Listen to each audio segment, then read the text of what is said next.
Merci, soyez les bienvenus sur ce plateau. Merci Nabandeko Obozolaka.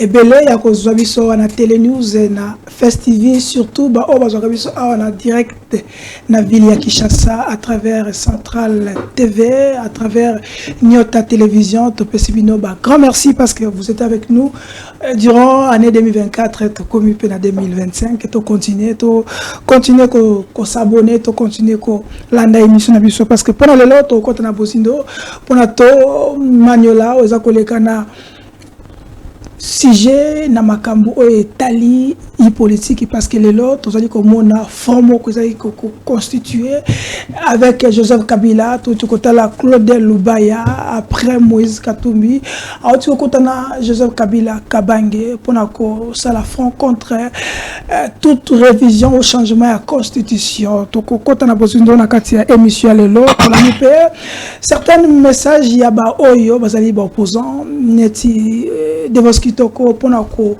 lobaete par rapport il y a agression, il y a Rwanda à travers M23, il faut tout sangana, il faut tout soutenir la FARDC Nabiso, Nangam Moussous Watmoussou, est-ce que à Katisite ou à Katisite, au Kotana Katia Bozindo, Kasi, Prenez-le, Tozalina Baramboka, au Bazali Awana Plateau, Maïk Kibaka, et le Mona Janvier, au Bazali Moko, Yaba.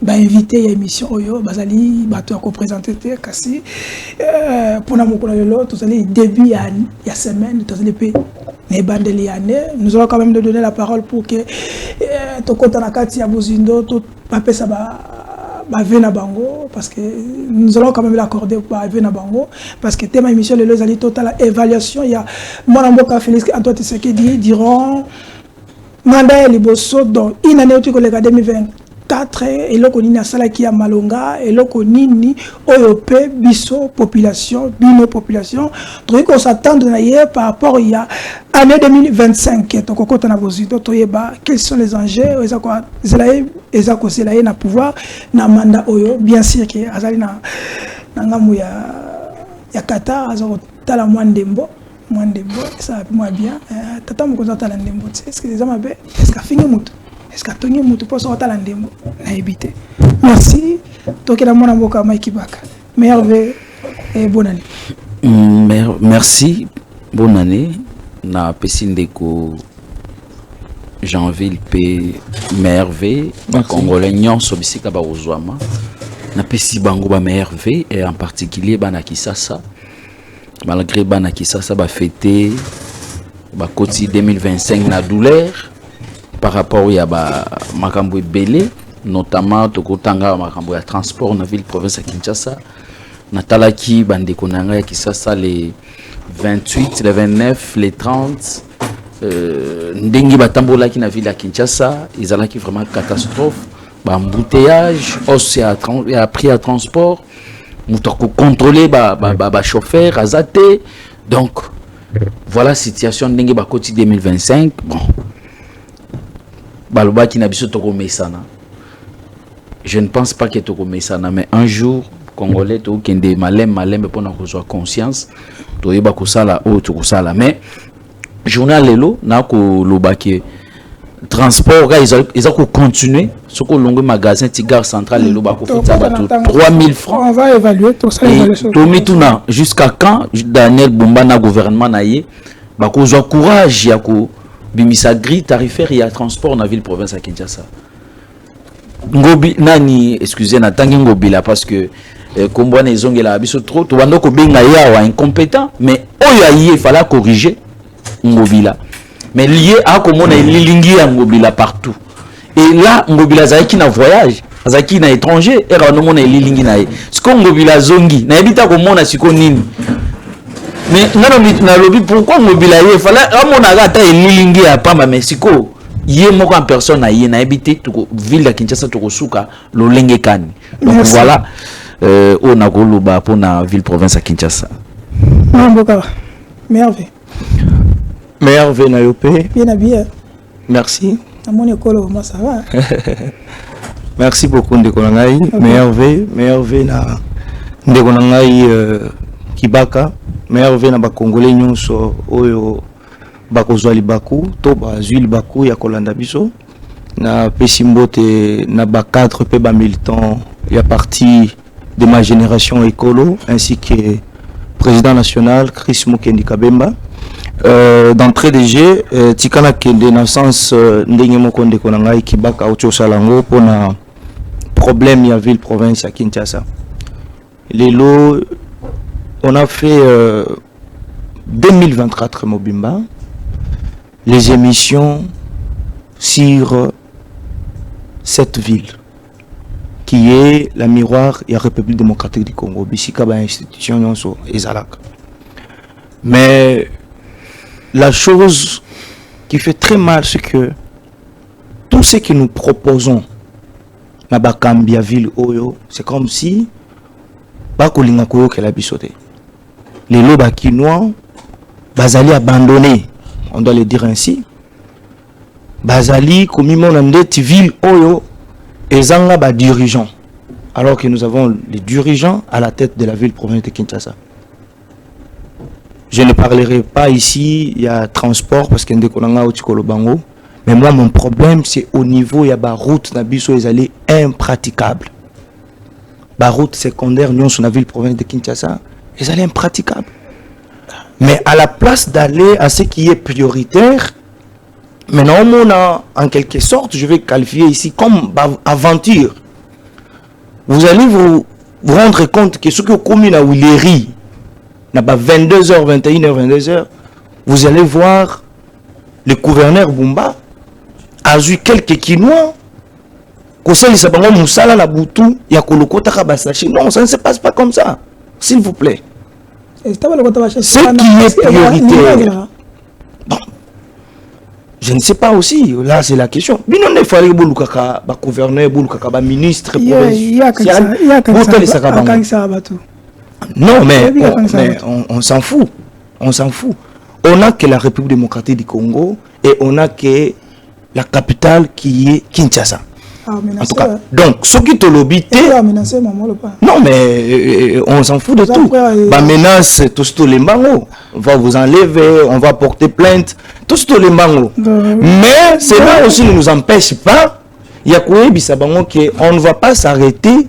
Ce qui va s'allérer bakino na bakinoise dans le lingue longo banité. Ok. Ce qu'on commis, je cite par là. Ce qu'on commis par exemple. Na ba commune o ezali ba commune phare o ko permettre biso pour batu bazwa accessibilité ya kokota na ville Lingwala Kinshasa Barumbu na Gombe mais ba état ya banzela wana ezali boni lelo par exemple chez moi à Lingwala vous êtes sur Nyangwe mais Nyangwe wana bat balikango lisusu te mais c'est la route o ko sunga so mutu azali na X24 à un kilo na Willery lelo Kalembelembe. C'est quasiment impraticable. Oyena Kabinda, quasiment impraticable. Mais alors, nous avons un gouverneur, Tozali, la ministre provinciale, na o Italie, infrastructure provinciale, Azali. Et tous ces gens-là, ils sont payés chaque fin du mois. Ok, je vais vous relancer parce que c'est l'évaluation, parce que thématique moi de la histoire. C'est depuis le 2, si je ne me trompe pas, le 2 août. Le fameux monsieur Daniel Bumba na coalition a dit les besoins à pouvoir bâtir gouvernement. Est-ce que l'élo si faut c'est l'évaluation faute est à Daniel Bumba ou est à ministre na yende baza ba incompétent dans une ministre ya transport ya via Kinshasa tozui ministre ou ya sécurité. La dame, même si c'est le colonel Solili, si je ne me trompe pas. Aujourd'hui, le ministre Atali Maramwanzela. Est-ce qu'au centre Rabaron Anzela, tous les alliés, faute kaka, c'est le gouverneur, parce que normalement, le gouverneur ne peut pas faire tout aussi. Les ministres sont là aussi pour parler un peu, certains qu'est-ce qui marche, qu'est-ce qui ne marche pas. S'il faut faire l'évaluation, à qui on doit donner la responsabilité concernant tout ce qu'on déploie dans le plateau. Merci de Kolangaï. Je pense qu'on doit... Oui, d'accord. On va éclairer un peu l'opinion. Tout le monde a un système ou je dirais régime, il y a centralisation, la déconcentration, les autres la décentralisation. Alors la décentralisation est seulement pour rapprocher les gouvernants aux gouvernés. Donc là où il y a aujourd'hui nous avons des gouverneurs, vous allez voir que ce sont des représentants et chefs de l'État dans l'entité wana.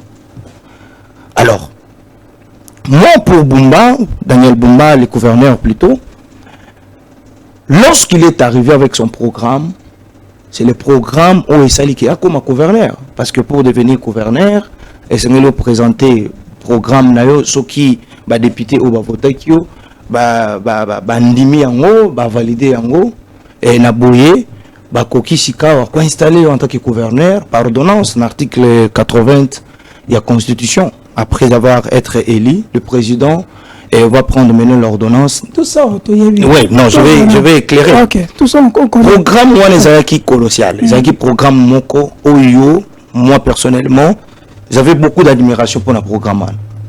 Mais sur le terrain, pour la réponse, il y a Motuno Tuningai. Jusque-là, je dirais, je suis quinois, je dirais que il n'y a pas de résultat Moko escompté.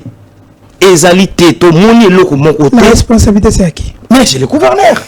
C'est lui qui a nommé ses ministres. Aujourd'hui, Ndekonanga Kibaka venait d'épingler un point très important ici. Non. Il a parlé sur la tarification. Il a pris à transport. Ndeko. C'est qui le gouverneur provincial? Il y a transport. Ndeko, si c'est Amiso. Ni les ont empêché Bango, Batia, tarification, il a pris à transport. Aujourd'hui, c'est comme si l'État n'existait pas. Merci. Si vous êtes sur un arrêt de bis, c'est chaque chauffeur qui vous donne son prix. Merci. De la responsabilité. C'est le gouverneur, parce que c'est lui qui a nommé ces ministres-là. Et puis, il n'y a pas la même mise là-dedans. C'est lui, c'est sa volonté. Merci. Directeur de cabinet, Isaïe, ministre, Isaïe, sa volonté. Merci. Ils doivent booster ces gens-là. Basala Moussala. Okay. Nous sommes en 2025. Donc, Mike, évaluation par rapport à un bon gouverneur, parce qu'il va beaucoup mieux. Surtout pour la fin de l'année, on va aller à l'assainissement. Il y a un na commune na quartier est-ce que vous avez senti que Mongwana est salé lokomoko est palpable? Après nous allons revenir sur votre point de vue par rapport à le gouverneur doit il faut allons la ministre à Tiwana parce que nous avons commencé à tête ou c'est lui qui doit d'abord améliorer Yemoko Akende. Bon, Ndeko Nanga Charlie, moi je pense que Ndeko Outsuko épinglé point important lobby. Daniel Bumba a la ville à Kinshasa par rapport à un programme ou à présenter qui. Donc pour dire que par rapport à un programme ou à présenter qui, ndé asala qui paye gouvernement naie par rapport à oyoya azala qui nango. Ndé aye la biso siloga oyo ka oko lobala Kinshasa ezobonga. Et Kinshasa ezobonga yende mutako sala casting pour que bateau ye akotia ba yeba ko répondre na ba besoin pour Kinshasa ebonga. Donc, ceux qui déjà ont sali casting ya mabé, c'est-à-dire yo moko za mabé. Ah. Ceux qui ont sali casting ya mabé, c'est-à-dire yo moko za mabé. Donc, aujourd'hui, le problème ya Kinshasa c'est ali à vision. Vision exacte. Donc, je pratique. Donc, problème c'est ça problème à joueur, mais ça problème entraîneur.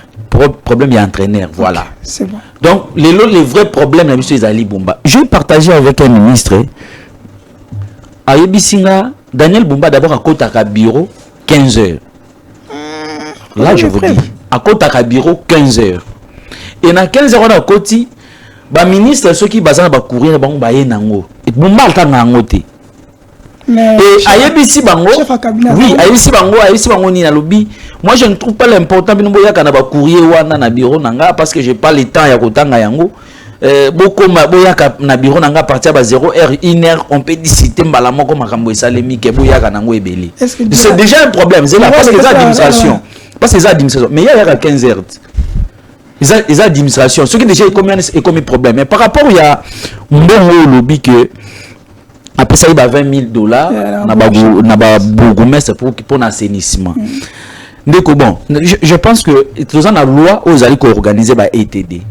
Ce qu'on a article 50 nango, ils ont payé ça attribution il y a conseil communal il y a commune ndengini bako sala ba plan pour l'assainissement bango de basala ka plan et en article 60 ba sa attribution il y a bourgmestre le bourgmestre c'est un exécutant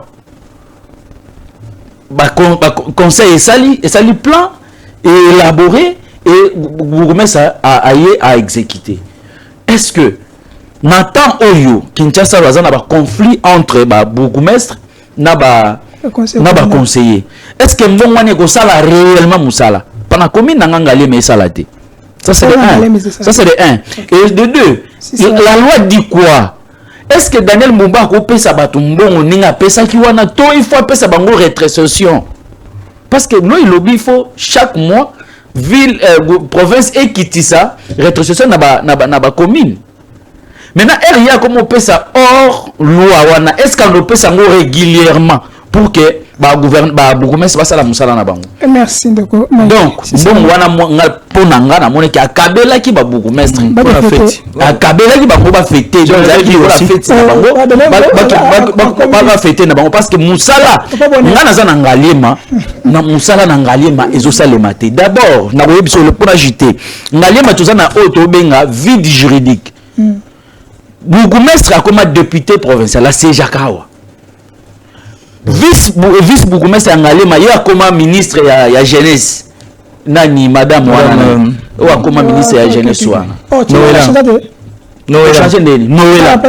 non ti lelo mutakoma ya ko signer attaque bourgmestre Dieu merci mais il y a un député provincial il y a incompatibilité mais to ko senga bana Ngalema ba ko senga ke ba yeba ko pesa biso bourgmestre mususu comme l'élection balingo ko salate ba pesa bourgmestre mususu na Ngalema mais zo ça le matete siko donc merci azali ko sangisa za entre temps député et aza bourgmestre et ça le mawapi et merci donc et ça le mawapi. OK, c'est pas notre thématique.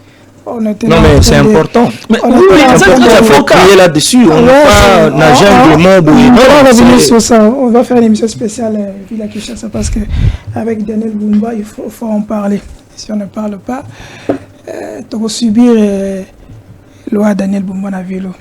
OK. Donc vers la régie tous les éléments à Constant Moutamame, je vais vous donner une minute. Devant ce qui a commis Boy. Après Chit, il y a la localité à Massis. Massis centre. Massis centre. Ah oui, oui. La perte de Massis m'oblige, par patriotisme, de me retirer à l'instant de toute discussion politicien, individuelle. Notre existence en tant qu'État et nation est sérieusement menacée. L'unité et la cohésion des patriotes derrière nos FARDC nous imposent. Ça s'impose.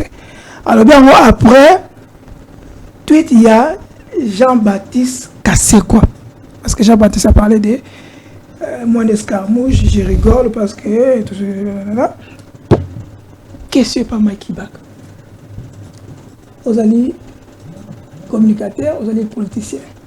Batrobi que tweet vous allez déjà ils ont l'accès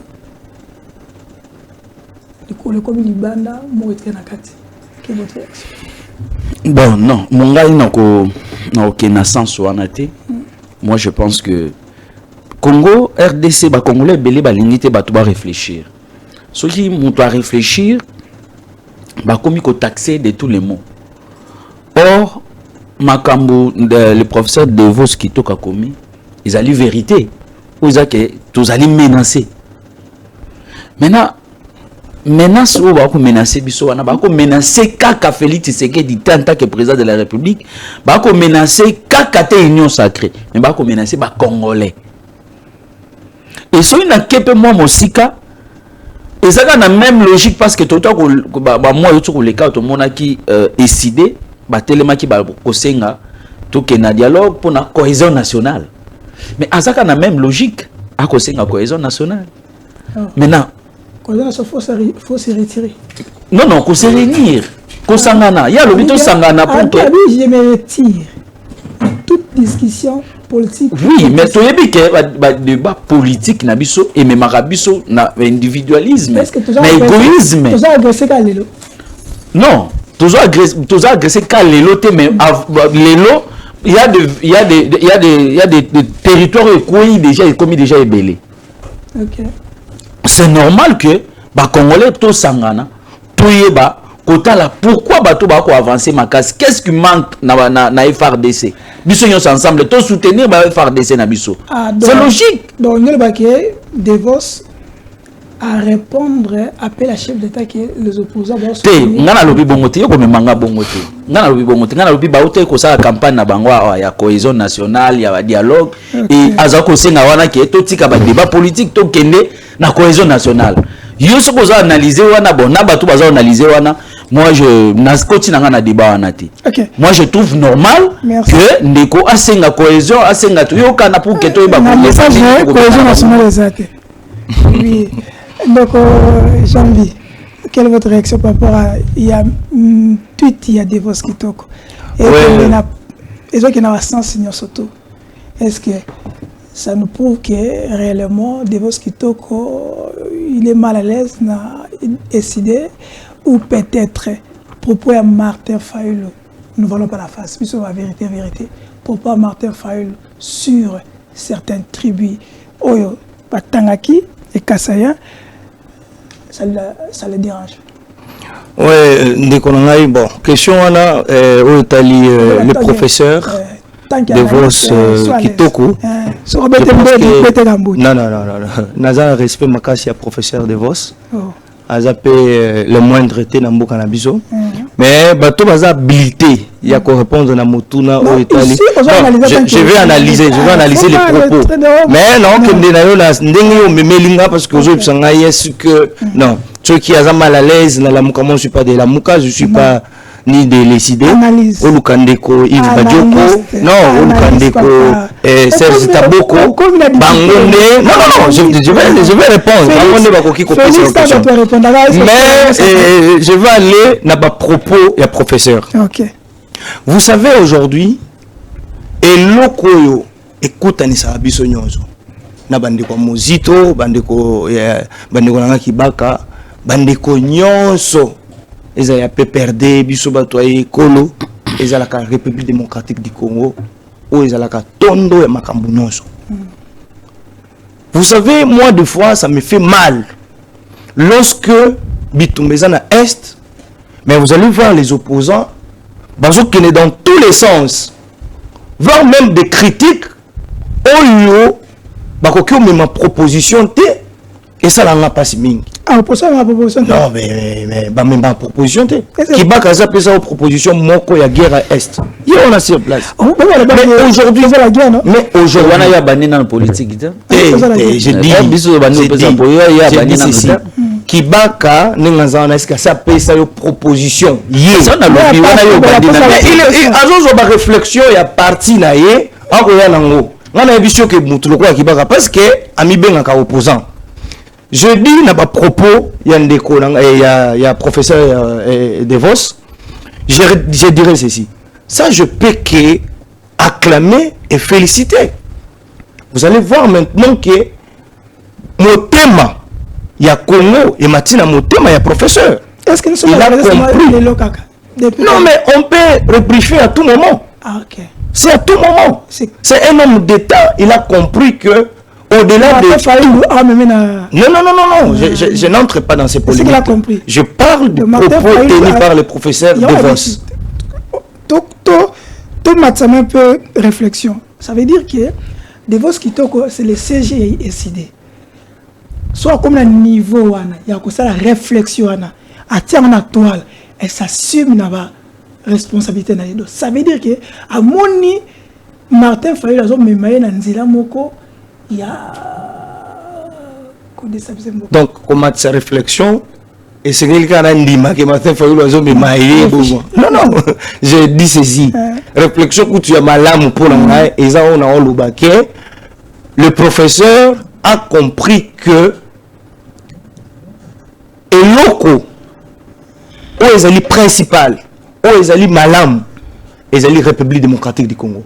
allons même na kolobake sengeli to soutenir armée na biso. Parce que vous allez vous rendre compte que pendant que tozali tozokende dans un sens tozokende na sens moko ya kokabwana, et vous allez comprendre que biso n'est pas perdant. OK. Biso ba congolais ne tozo perdre. Alors que na bituma o sengeli tozala motu moko na ba proposition, parce que biso nyonso ezala bandeko bazala opposition, ezala biso ba to ko soutenir pouvoir, tozali ba congolais. OK. Il n'y a pas un étranger là-dedans. Qu'est-ce que vous attendez? Alors, à proposer Netini?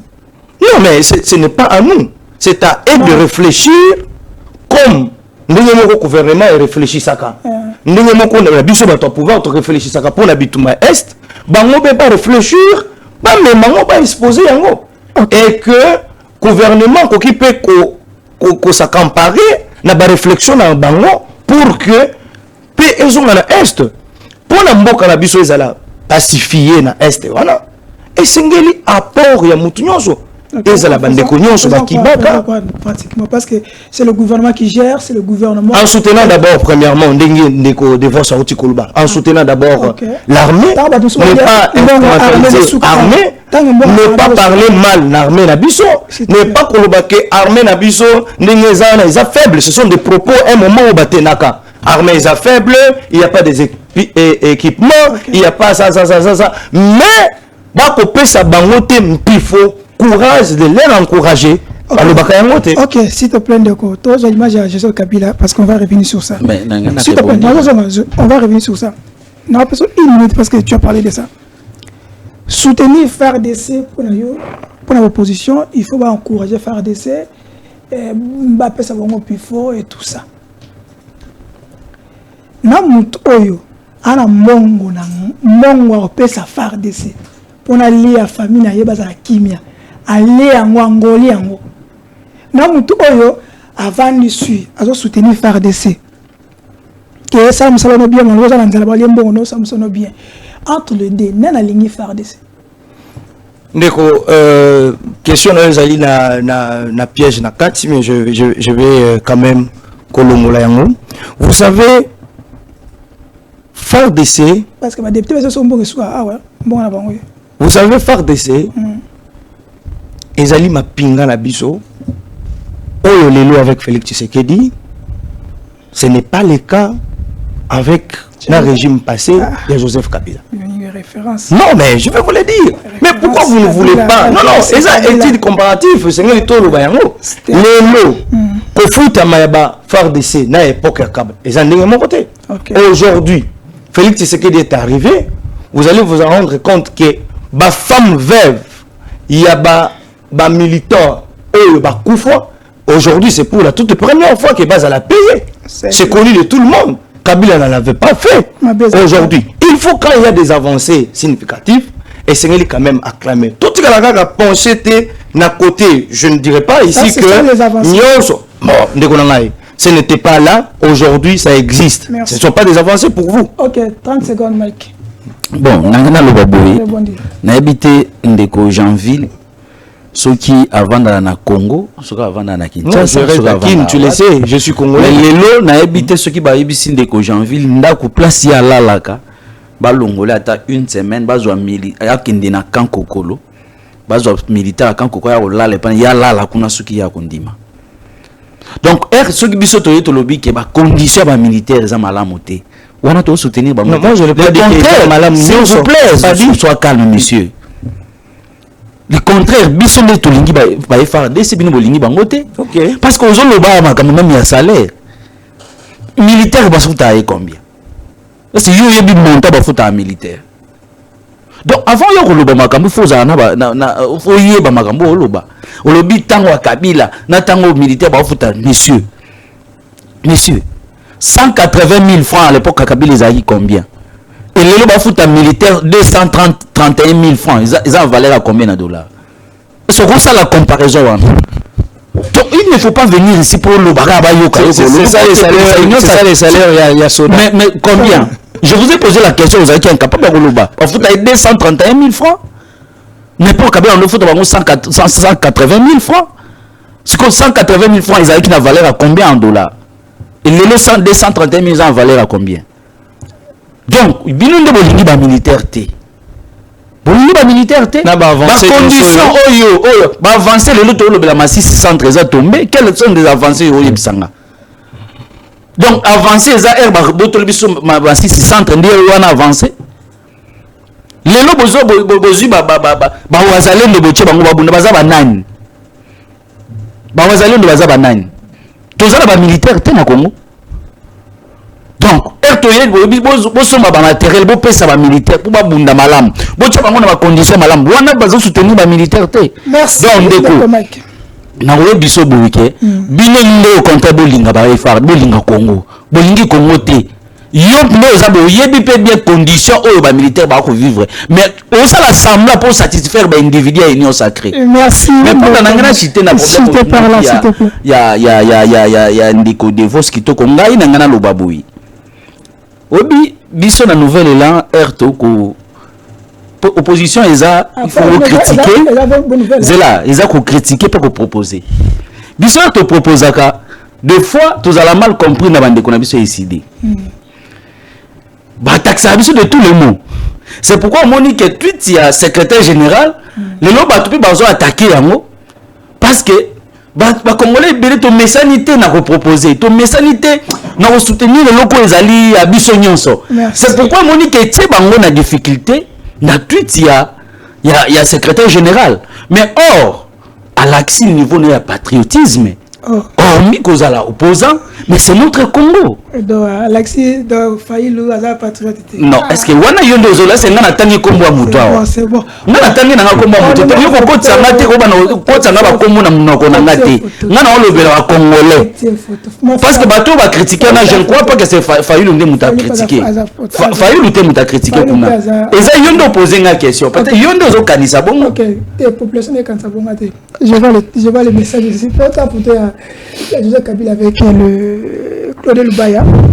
Non, parce qu'on aura une minute, parce que total. De janvier. Ça photo. Ils ont inspiré. Ce sont les Congolais voyants, des Congolais compatriotes. Ils veulent sauver la République. Et s'ils veulent sauver la République, ils veulent sauver la République contre Nani. Est-ce que les Sanga, ils sont moko, ils sont hors nature, tout ça, c'est un mot noble pour l'avancement de la République. Ce qui fait mal depuis que Ndeko Joseph Kabila, le président honoraire, depuis ça, je dirais, la consultation naïe, je ne sais pas si ils ont dit à rentrer politique naïe, je ne sais pas, il était en congé, je ne comprends rien. Faut préciser à docteur Joseph Kabila. Ah oui, docteur. Bon, moi, ce que je sais, c'est qu'il est fils président de la République. Docteur Joseph Kabila, faut pas que ça. Alors, Joseph Kabila a quitté ce pays après avoir Kosala Moussala pendant 18 ans. Oyo, na ba grande manifestation ya mboka na biso. Oui, salema, ba cérémonie ya minene. Joseph Kabila tikala ko participer. Et ça doit n'ailleurs. Joseph Kabila, non, il ne faut pas dire ça. C'est un ancien président de la République. Il n'est pas obligé. Tout le monde, même sur d'autres cieux, vous quittez au pouvoir, mais comme on a quand même soutien. Parce que... Aussi n'est pas invité. Non. Il ne faut pas dire ça. Oh, monsieur n'est pas invité. Il ne faut pas dire ça. Je ne crois pas que la Joseph Kabila, la manifestation, Azan cause à invité. Il y a mon invitation. Non, je dis ici, dans analyste, dans le lobby, je ne crois pas. Ah, okay. Mais aujourd'hui, l'ancien président de la République, l'ancien président de la République, tu peux réfléchir, okay. Allons-y. L'ancien président de la République a aussi en quelque sorte ma consultation. Chose étonnante, c'est que à la place de le faire même ici, dans le Congo,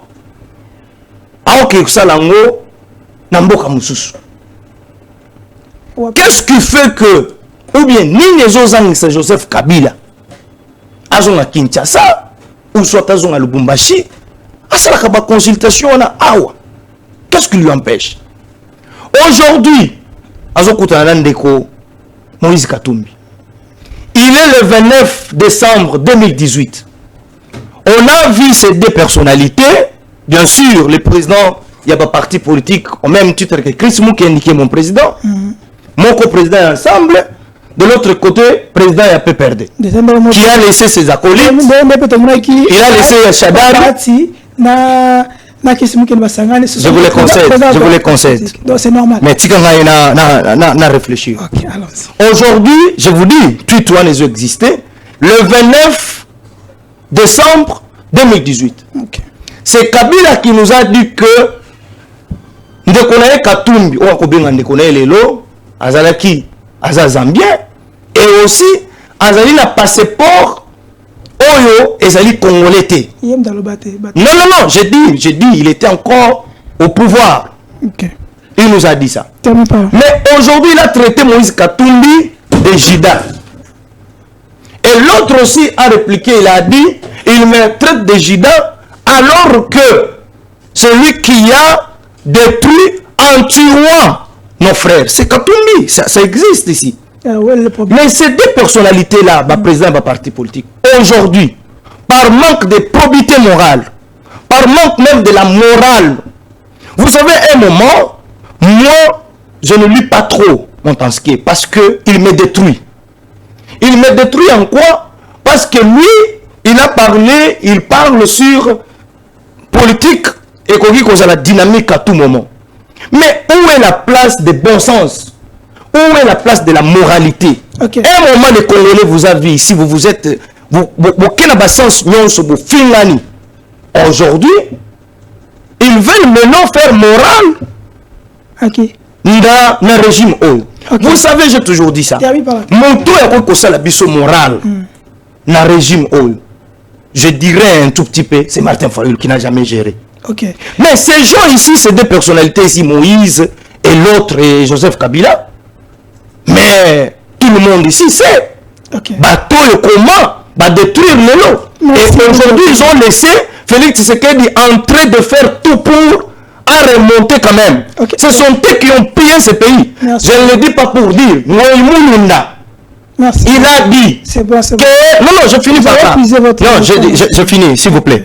Moïmouna nous a dit ici, il a dit, le Belge, pendant que Kokende, Batikaka ba minéraux ko servir ba Congolais même 45 ans après.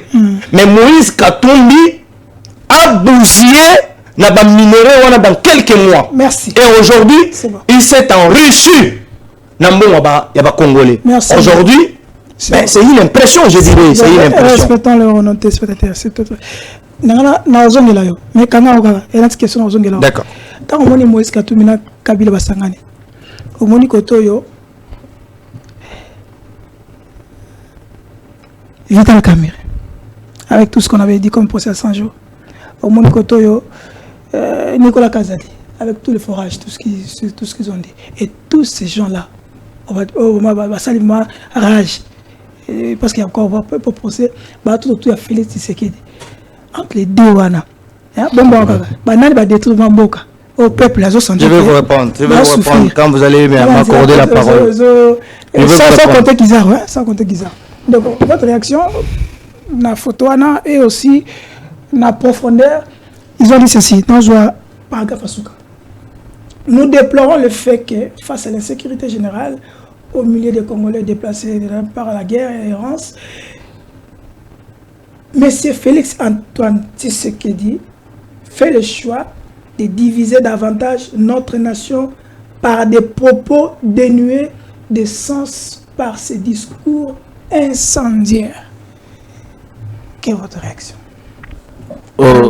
Réaction d'Ibosso par rapport à photo, c'est normal. S'il y a deux Congolais Bakoutani, Basololi Mboka, ils ont un problème.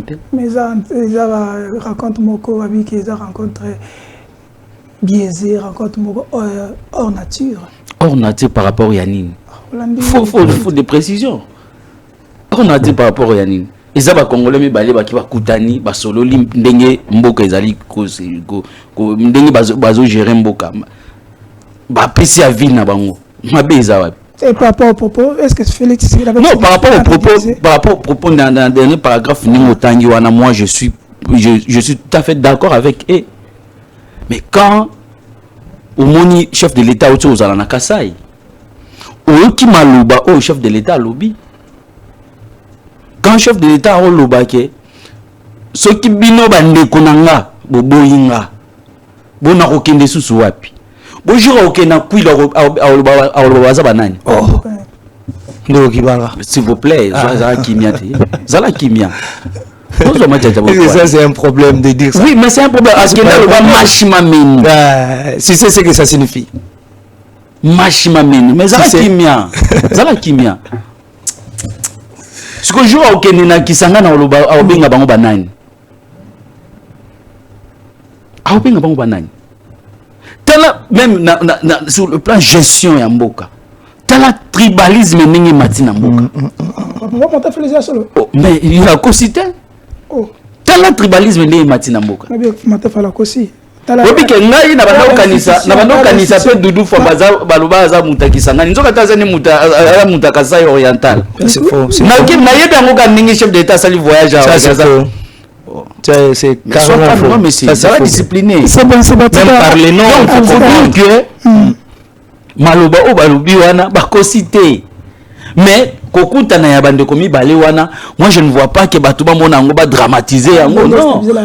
Non, ba déstabiliser par rapport à quoi baza libre à kokende ko réfléchir, et surtout baza en opposition. L'opposition faut ba sala ba mettre ba stratégie na bango en place pour que ba conquérir le pouvoir, c'est normal. On a communiqué wana ezala okutagina Martin Fayulu naka Moïse ezala oyo ezala Katumbi, on n'a même pas eu batali ta place moko te ba soutenir ba FARDC ba côté l'agression ba la division ba pouvoir changer la constitution te mutalobi bongo atanga ngo malamu peut-être ngana tanga ki na ba communiquer wana na mona ki baloba ki makambo ya est oyo ngana moni ki balobi eza makambo ya kwa mutu parce qu'il faut tout ça la part des choses tout le baga est mais ici à quoi mutu il y a des gens qui meurent chaque jour. Mais pourquoi te le bela en côté? Ok. Donc tout le monde a que batwa kufaka na est mais na awa na ouest batwa kufaka te. Merci. Non, problème est ya Congo mobimba. Merci. Congo mobimba neza na insécurité. Congo mobimba na autorité de l'état eza te ndeko. Ok,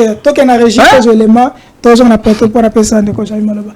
Tous éléments ya le ministre Constant Mutamba. Tous éléments Constant.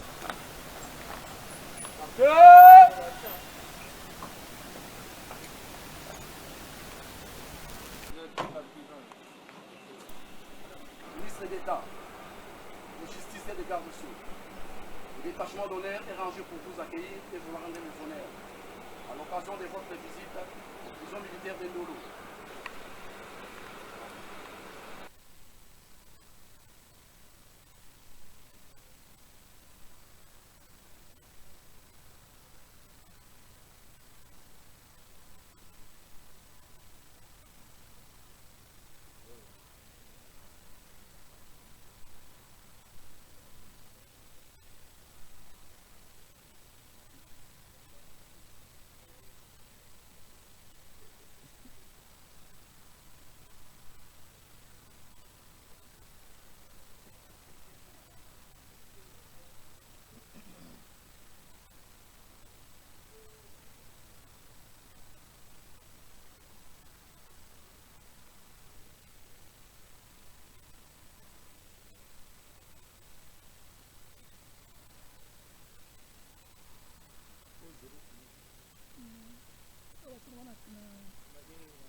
Merci Derek Loukeba, merci à téléspectateurs Nabiso, surtout Nabiso, Nanyota Télévision Centrale TV, Télénews, Fest TV, abonnez-vous, likez. Donc, j'ai envie.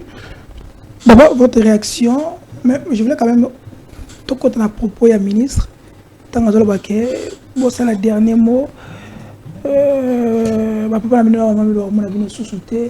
Est-ce que Zali, propos moko incendié, tout ça propos moko responsable? Merci beaucoup, Vana Yanulayo. Je voulais un peu revenir sur ma propos Yande Konangai Kibaka. À lobby, tribalisme et comme Makasi. Vous savez, le problème où est le tribalisme, il ne fallait pas tout le bakangoun un régime où il y a Félix Tshisekedi. Non, ça n'existe pas. Ce moment lobby bongo, donc justement c'est de la mauvaise foi. Il est allé plus loin, il y a que Félix, président Félix, à l'obaki que Pandekonanga ina kananga. Mais je sais pas, Soki, Tokokiko, à chaque fois quoi, gravé, Nyonsoko Bimana Munoko, il y a président de la République. Est-ce que dur à ce frère congolais, lui-même congolais, quoi il s'abonne que Pandekonanga? Il faut avoir le contexte. Non, auquel ils ont le contexte. Oui. Mais à ça qui n'a pas le contexte. Ok.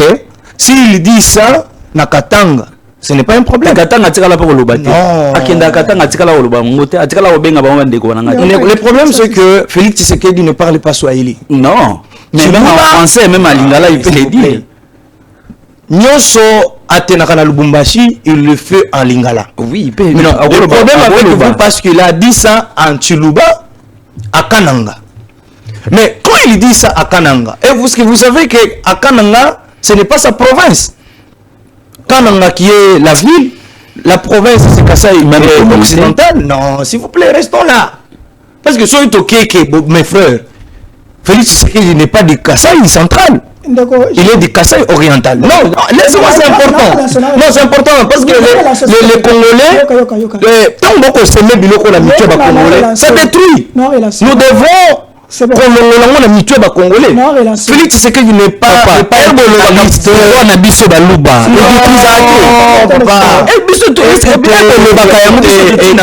C'est Félix qui a déjà dit ça, c'est le notre pouvoir. On la communauté. Non, j'ai dit. Mais les Swahili étaient ici au pouvoir. Quand les Swahili disaient que c'est notre pouvoir, oh là là là là là. Tu m'as traité aussi que na bandi politique après. Mais je te renvoie yo mutobanaki politique kala. À l'époque, je ne sais pas si aux ango politiciens il y a depuis Mobutu au sala politique na bakengo ndondo. Ngana ebisio à l'époque.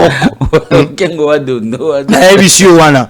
À l'époque wana yo banok sala politique wana. Est-ce que tu n'as jamais entendu la mato inayo koloba que ezali pouvoir na biso baswahili? Nayo kati. Non, quoi de plus normal? Félix Tshisekedi appelle tout le monde ses frères. Okay. Quand il est à Bas-Congo, il dit vous êtes mes frères. Quand il est à l'est, il dit vous êtes mes frères. Mais s'il avait dit ça, peut-être en bougement, c'est autre chose. Mais il a dit ça dans la province Naïté. Qu'on pouvait dire qu'il est tribaliste. Non, non. Aujourd'hui, regardez le gouvernement Mobimba. Regardez ma proche président, Nakata présidence. Et vous allez voir que tu n'as même pas le problème de tribalisme. Le directeur du cabinet du président de la République, il n'est pas kassaïen. Aujourd'hui, non, mais il faut enlever ça dans la tête. Isoboma, ça détruit. Et aujourd'hui, il est allé plus loin, même pour dire que le ministre des Finances, Doudou Fouamba, il est aujourd'hui kassaïen. Mais ça, c'est grave. Les chefs coutumiers. Ça, c'est grave. Attends, les chefs coutumiers, il y a Grand Kassai. Babi qui Mobutu a 18 ans, et Mobutu a 32 ans, Kabila a 18 ans, Félix Tshisekedi prend la bombe face à la 50 ans de pouvoir. Mais ma chef coutumier, ce sont des gens qui peuvent mettre un avis. Est-ce que chef coutumier un avis. Chef coutumier, restons. On est ici, on est intellectuel. Non, on est intellectuel. Non, parce que tu l'as dit, non. Ma chef coutumier, peut-être c'est par. Moi, je ne le dirai pas. Oui, peut-être Constitution, quand vous dites que le président de la République, il faut à 50 ans. Mais vous oubliez que constitution epesi mandat mibale. 30 secondes aussi ça. Alors pour le commentaire à Kuluna, je peux que saluer ça en tant que légaliste, mais je vais demander que les cas na kolanda ba procédure parce que na mboka na biso un moment ba procédure ezalaka vraiment ba violaka yango. Donc même si aza Kuluna, même si asali mabe esengeli ba juger, ba condamner et après on peut exécuter sikawa oyo sanction esengeli ba pesaye. Il faut la peine de mort. Mais ce qui est mal, c'est que, et ce que nous devrons aussi éviter, c'est que lorsque on arrête, on peut aussi arrêter les innocents. Et sengeli comme mabatunyon suwana, kuluna bien sûr, ezelo komorote yako sepela nango, bisonyon soto te plora kango, mais sengeli comme mabango devant un juge naturel na bango, à juger bango, et puis que ça doit se passer vraiment na kolandi saka. Procédure au état droit pénal et aussi nous devrons toujours encourager cela et dire aussi aux parents moment yango yako benda bana na bango matoi parce que nous avons aussi les parents qui savent que bana ba ko sala kuluna mais baba ko batela bango. Donc Ibaka par rapport à juste ministre, est-ce que normalement un pays état de droit, est-ce que nous toujours respecter le droit à bateau par rapport à acte propos ya ministre Ngalobi? Non, toujours respecté. Toujours respecté. D'abord, Moutamba, c'est un populiste. C'est normal ministre, que tu peux dire, le ministre Moutamba. Mais pourquoi tu me déranges? Comment on est Moutamba? Ministre de la Communauté. Nalobi Boye, Moutamba, c'est un populiste. C'est pas un populiste. Wana Moutoutou Aebi, qui est Aza ministre à TikTok, Aza ministre à YouTube. Nous sommes là. A créé un compte à TikTok pour qu'il y ait vie. Donc, c'est normal. D'abord, c'est un désordre au niveau du gouvernement Nabiso. Le ministre intérieur a créé Oyaye Ndobo. Il a créé Oyaye Zéro Kuluna. Donc, au moins, aujourd'hui, Moutamba, rôle naïe, Ezalinine. Ezoye Banate. Donc, Moutamba, la justice, na sécurité eza na maboko na ye et mutabongo bandeko ya ba dialoliste ba obetele maboko on trouve ngo normal et bandeko ba kei lelo est-ce que ba sambisa bango qu'est-ce que la constitution dit mais tout le monde doit se ferait non et ça ma wapi. Il m'a présent, il y avait une audience là, je sais pas. On a évité, mais je ne crois pas. Parce que en tout cas, ni na bango ilingé batongo to yokayango. Il y a un désordre dans le gouvernement. On m'a dit que baoya ba ministre, baoya na lokuta na ba télévision. Et pourtant ba ça là, c'est la ministre ya travail, le dé à l'équipe, abi smig na biso ba doublé en commission 14 500 mais pour nous okuta boye pas ba ministre akosinini papa mais nana yebite que depuis 2018 il y a un décret au Chibala signa oya matisa smik na biso na $5 les a combien na mboka na biso mais on n'a pas loba donc quelque chose que tu ne maîtrises pas mais on n'a loba pourquoi yo la maîtrise la 30 secondes donc on a que la maîtrise le gouvernement o les gouvernement ya ba frappe 30 secondes revenons à propos ya ministre tango ba que bon c'est la dernière prière bino bon que à parler de la communauté bon que kufa tout ça au niveau international toi au conseil des droits de l'homme est-ce que ba ozobiso sérieux par rapport à propos. D'abord, prison, je suis OK, prison, qui est en prison pour nous recoufater. Mouta qui est en prison, ils ont centre de rééducation. Mais ce qui est le but que ça la dernière prière, c'est que vous avez bango. Donc le lomu tambala qui sina mukini mobimba qui est prisonnier, ba kenda kuna bango ba oboma bango. Le lozo so ko bomba te même ba oba kufaki awa na makala. Et ça là que donc ba kufaki ba gouvernement ne bomba ki bango. Alaxi biso maintenant to ko lobela suma ka droit de l'homme pourquoi? C'est clair aujourd'hui que les lois bakangi ndeko même za na union sacré boso bakangi ba ke bomayo mais yo ya kaka continuer bango ju ba okanga ba bomayo yo kutunde ifo kanga ah oui au moins wana cible na bino eza biso mais cible na to bi que cible eza biso mais peuple azota témoin za peuple yango bokangi bandeko est-ce que bandeko wana d'ailleurs est-ce que réellement baza ba kuluna regardez-moi c'est opposant au azo encourager qui kuluna c'est pas vous voulez nazo encourager qui kuluna eza manque ya autorité de l'état il y a kuluna quand il y a kuluna bazo ko recherche la sécurité aujourd'hui maintenant yango ni bana on a la solution pour que kuluna la solution c'est tu ne sais même pas tu es politicien tu ne sais même pas que bakangaki bango ba juger bango c'est bon est-ce que vous avez pour juger bango papa na journaliste et ça l'imité tu as des doutes mais quand même tu doutes non tu dis je ne sais pas c'est ce que tu venais de dire mais nakoya koloba eloko naza maîtrise na mota on a lobby je ne sais pas mais est-ce que vous imaginez qu'on peut vraiment arrêter les gens comme ça oui déjà seulement ba yo même na kanyama ka c'est ça ça bango mais tu n'as pas toute information ça bango c'est bon je vais commencer à t'appeler je t'appelle ça bango wapi non ben là on a pas procès c'est bon, on a la fin. Comprenez, ces émissions à débat, c'est comme ça, il faut avoir les nerfs solides. On doit terminer. Je rappelle à tous les fils héritiers, il y a l'église du réveil. Je vous demande quand même, bon, on papa Nabino. Aujourd'hui, on a l'église, c'est pas normal. Non, c'était pas comme Nabino, c'était pour Yebi. L'église est en train de hériter. Si vous avez évité de quitter, vous avez quitter, vous avez quitté, vieux matin, vous avez seconde. Et vous avez changé de l'autre. Mais vous savez, c'est son nimoko. Surtout nous. C'est pour ça que j'ai toujours dit qu'on peut tout dire. Dans l'Assemblée de Dieu, les assemblées de Dieu, respecter la parole. La bonne kuna moi na zalate biso mboga ngana beta na tolo ngamona Philadelphia kuna itazate siko bino siko musa sonia papa na bino mama basali musala makasi musala malamu noble mais bo fin ça para ya vraiment confiance na résultat ba na bino ki ce qui mboga za ko yebana na libanda eza pona bino ba pasteur te ba chantre chrétien te eza pona ba bango ba musicien profane parce que bino ka ko fingana ko tout kama ba poison tama bokomi ta n'exia ya semo bogi to yeba semo ba papa o to pona pesa lokumu o mo finga papa monsieur so e ko kite tika zonga ndao nao via na azonga na place voilà donc même pas 3 ans bon migabwe au bon église on se verra la prochaine. Bye.